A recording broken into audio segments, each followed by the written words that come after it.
I've heard anywhere from 65 to 140,000. And I don't feel like it's in the VA's best interest to keep us alive. It costs money. I agree. You see the staff that they hire. How long have you been taking this pill? And he was like, 14 years. I go, oh, it says on here for short-term 6-month usage. How do you not find that relevant? And then I look down and he starts writing a script right after we said, we want to get him off these pills. How many veterans have killed themselves since 9/11? Up to, well, again, the numbers can be quite skewed. I've heard anywhere from 65 to 140,000. In the same amount of time, we've had roughly 6,000 deaths by killed in action. So the enemy, as you can see, they're not touching American warfighters. American warfighters are taking themselves out. They actually made a propaganda video about that. Did they? I saw it. Yep, came out probably 7, 8 years ago. They talk about it. I mean, I know you're the interviewer, but how does that make you feel when you learn that statistic? It brings me to rage, but that's probably because, Tom had described that earlier too.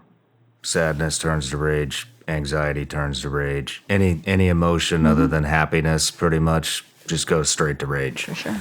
In resentment. And when I hear things like that and I hear civilians don't know, they don't really care, Canadians are doing veteran-assisted suicide, wouldn't surprise me if that comes into the U.S. I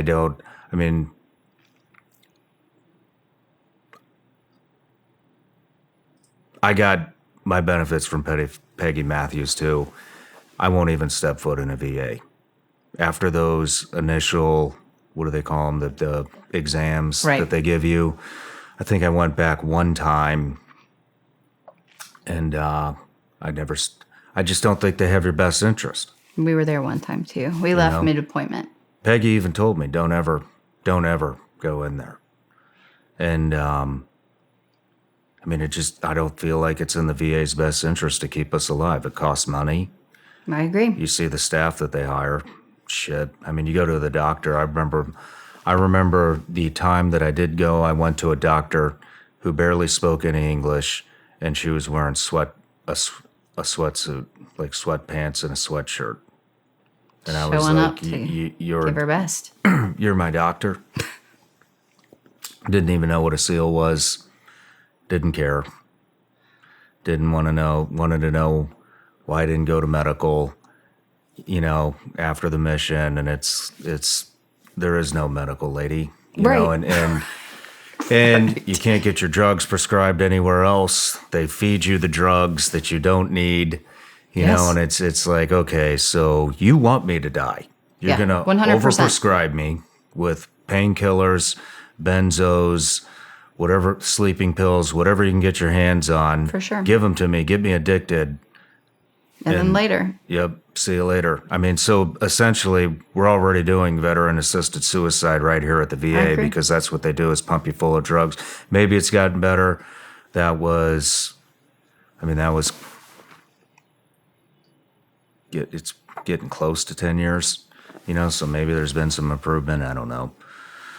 We walked out of the only one we went into. Tom was on 14 pills and doing nothing for him except for everything wrong. And then I started Googling and I'm like, how long have you been taking this pill? And he was like, 14 years. I go, oh, it says on here for short-term 6-month usage.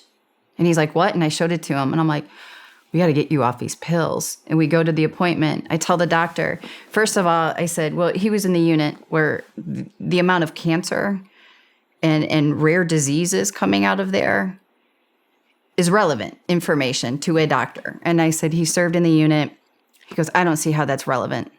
I don't see why that matters. I'm like, he spent 20 years in combat, filthy places, training in places with asbestos, all kinds of things. How do you not find that relevant? And then I look down and he starts writing a script right after we said, we want to get him off these pills.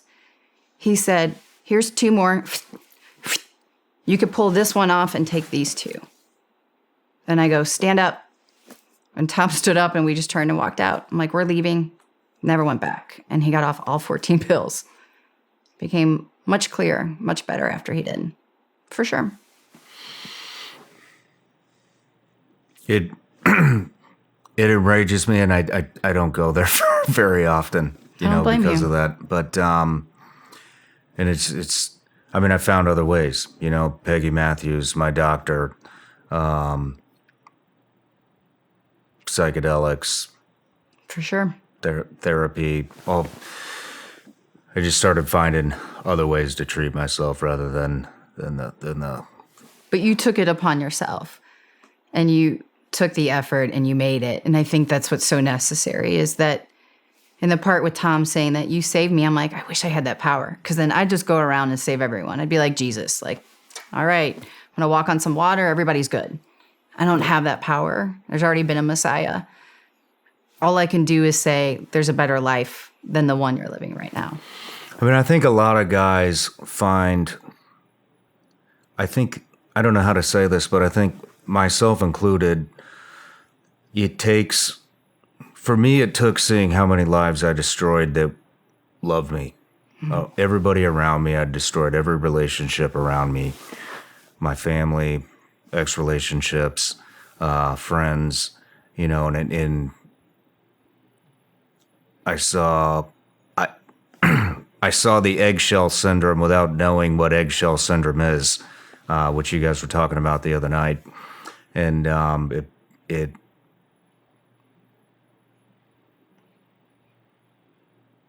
you just realize you're a monster. I mean, just beating the shit out of people at bars for no reason. I mean, it just got to be, it's humiliating. It's humiliating. And you don't realize how abnormal that shit is until you leave the unit or the team or that culture, because I'll probably get a lot of shit for saying this, but that's the culture. You show up, you work hard, you play hard. Yep. You play at least as hard as you work. For sure. And what are you immersed in? You're immersed in violence, womanizing, booze, and rewarded drugs. for it. Yep. You get a medal for it. You get a lot of pats on the back when you bring the girl home. Yeah. And a lot of raised eyebrows if you don't. If you're not drinking, if you're not bringing someone home, if you're not playing that warrior, reckless lifestyle, then something's wrong with you. So yeah, I mean, the team doesn't trust you if you don't drink. 100%. We just had a retreat. Had 4 active duty Green Berets. Each of them opened up on the very last day because one of them said, so glad that this was not like an alcohol-infused weekend. Thank you for not bringing alcohol. Now, Tom and I in the organization won't say, okay, we're done at 7. We're not babysitting you. We're not going to go to your room and don't drink. But we encourage people, like, do something different. If it's not working for you, do something different this trip. And when they come to our dinners, there's no alcohol. And so he said, normally, even though I don't drink and I'm trying this sober thing, I get so much shit from my teammates for not drinking that I end up drinking just to shut them up. And he's like, I'm really trying to be sober. The 3 other dudes at that table all did the me too, me too, me too. And I was so grateful they had that moment together. Because that's leadership. I can go back now and say, I'll go to the bar with you, but I'm going to drink a water. No big deal, man. Hey everybody, I'm Shawn Ryan. Click here to subscribe to the Shawn Ryan Show YouTube channel for the hottest and most compelling interviews that you will not see anywhere else. I've also made a playlist of all the previous SRS episodes so they're easy to find. You can find that right here.